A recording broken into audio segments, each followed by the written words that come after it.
Hey guys, I'm back with another video, and today we're going to be looking at two custom diecasts I made. The 7 of Josh Bilicki and the 81 of Jeffrey Earnhardt. Before we get into the diecast review, you're probably wondering why I haven't had my voice in any videos or me been in any videos that I've made, and that's because, well, I was in one of Awesome Sauce 2K10's videos. But the reason I haven't been on YouTube very much is because I just have had a lot of other things to do, like school, or I had a ton of schoolwork when I first started not being on YouTube very much. Then we went online, obviously. I still had a bunch of work, and when I wasn't doing that, I was going on bike rides, and yeah, so I really did not have that much time to be doing videos, since that's not my number one thing to be doing. But yeah, anyway, let's get into the diecast review. First, we're going to be looking at Jeffrey Earnhardt's 2019 Cup Series car. Anyway, this car I actually made the template for on my series Star Master Custom Templates, if you want to look at that. But you might have to resize some things. I had to resize some things because the template was a bit too big. But and even the blue trim on the bottom, that's paint, not even the template. Most of this is just paint, but anyway, the first time I saw a custom diecast of this was Lil Wrangler 3's custom diecast of this. He uploaded a video about that like a year ago, so that was a while ago. And this is my first one ever. And if you're wondering why there's green on here, that's because it was originally NASCAR Authentics Kyle Busch's 200th win, and you can even see it right there, kind of.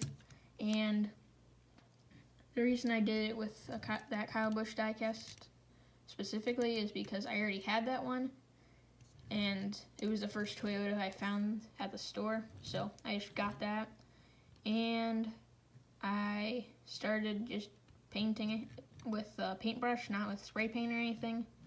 And yeah, so you can kind of feel like not that smooth because I used a paintbrush, and for clear coat, after I put the decals on, I used nail polish, so it's not that great.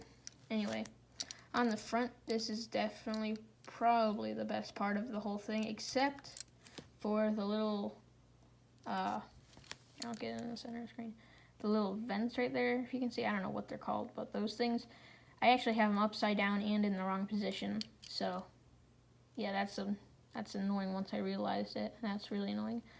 And yeah, and then on the top, on the hood, we have IK9, the IK9 dog. So that looks pretty good.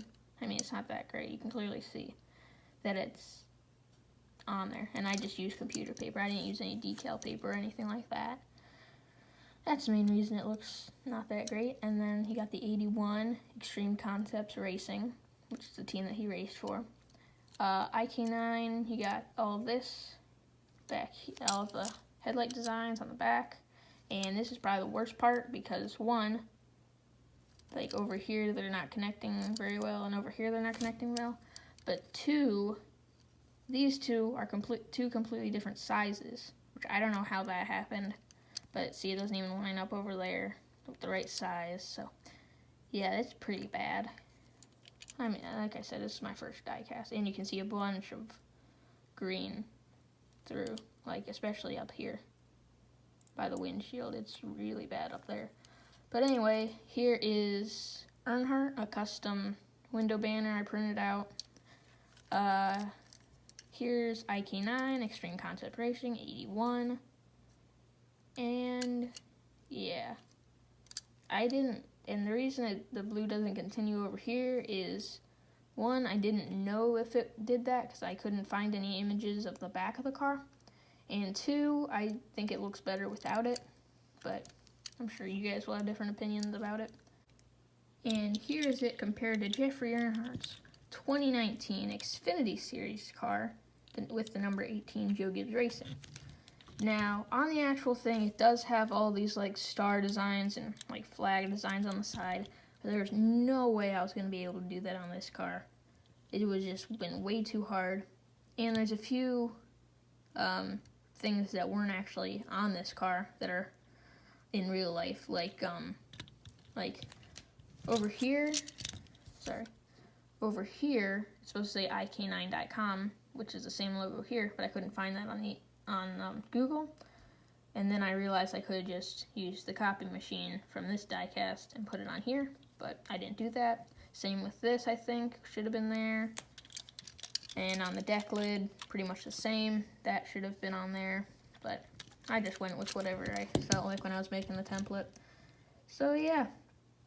And then I also, since I had a duplicate of this car, I made a like one of the NASCAR Authentics, one of these, I don't know what you call them. I want to call them a hero card, but that's not even close to being right. Hero cards are the giant things. I don't even know, this card thing. Anyway, and I copied it and then just flipped around the 8 and the 1, and it doesn't look that great, but at least it goes with the diecast. Kind of. So, yeah. Now, let's move on to the 7 of Josh Bilicki. So, this one I like pretty much the worst because of so many reasons. In theory, it should have looked better than the 81, but it just doesn't. And so first, this is actually a Bubba Wallace 43 car, Authentics. And, well, it was originally, and then I changed it. And the reason, since this is a 2020 diecast, the reason I did it on a ZL1 and not the ZL1 1LE is because if you actually look closely, this is not a 1LE, even though it's being raced in 2020. So Tommy Baldwin Racing must not have, well, probably doesn't have the resources and money to get the new 1LEs, so they're just using an old ZL1. At least that's what I think. There's probably another reason, but anyway, on the hood, you've got Gorilla Glue, 100% tough. Then on the top, you've got 7. On the side, you've got 7 Gorilla Glue. There's also one across the side that just said Gorilla Glue, but I couldn't find that, so I didn't add that. You got the American Ethanol, what do you call them? Thing. On the back, you've got the lights, Camaro, and rookie stickers. On the deck lid, there's nothing. Forgot to do the window banner. I'll probably do that later. Gorilla Glue, number 7. And yeah, that's pretty much it. And so pretty much the reason that this should have worked better than the 81 car is because me and my dad helped me. We used spray paint and spray on clear coat instead of me just painting it on. And let's just say it didn't go very well and as we planned. Because what I'm about to show you is going to be a lesson to everyone on how to not make a custom diecast. So this was our original try. And let me just move this out of the way. Yeah. This, we had only gotten the primer on. And we had done like 2 coats of primer. And my dad thought it would be a good idea to use a heat gun to help dry it. And we didn't think it would melt the metal body, but we forgot about the plastic windows. And at the time they were under tape. That's how I keep it from going on the windshield. So we had tape over it, and we didn't think about the windows. So as he was doing it, I thought just the tape was lifting up. But no, on all of them, the whole windows were warping and getting melted by the heat gun. And if you're wondering, this is a Austin Dillon 2018 car that I do not have a duplicate of. So I was disappointed that it did not work because I don't have a duplicate of it. But yeah, as you can see, this whole front end lifted up. The plastic like the chassis and all that didn't really melt that much. This got pretty warped. You can't really tell from this angle, but that got pretty warped. This got really melted and destroyed. This got really, yeah. This one is sunken so far in, if you can tell, that I can't even get the tape off of it. And this one just shriveled up completely. So, yeah. And we got a little bit of primer on the wheels, so it probably wouldn't have even been that good of a diecast if we did finish it. And then, I'll have a few pictures on the screen right now. But after we put the decals on, like, all the decals just had black all over them. I don't know if that was from the paint or from the clear coat, but then we decided to use like some like sticker paper that we had, and so we tried that. We put it on, and I had to like redo all the decal, every single decal, except for the Gorilla Glue, since I didn't have that originally on, so I added that. And the front end was fine except for the top headlight grill thing. So yeah, I had to redo every single one, and that's why these, like, especially this one and the Gorilla Glue hood logo look so far up, is because there's actually 2 layers of paper on there.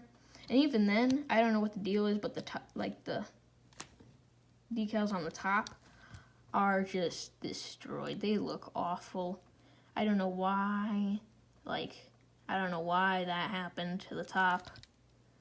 And it's not as bad as on the Gorilla Glue, but it's still a little bit. So if someone knows why it's doing that, that would be great if you could tell me in the comments. If no one knows, that's fine too. But yeah, it just doesn't. It feels smooth. Don't get me wrong, it feels smooth, but it just, there's so much. I don't know if that's from the clear coat or from the paints. Yeah, I don't know what that's from. But anyway, that's gonna about do it for today's video. If you enjoyed, leave a like. If you didn't, don't leave a like. And I will see you all next time. Bye.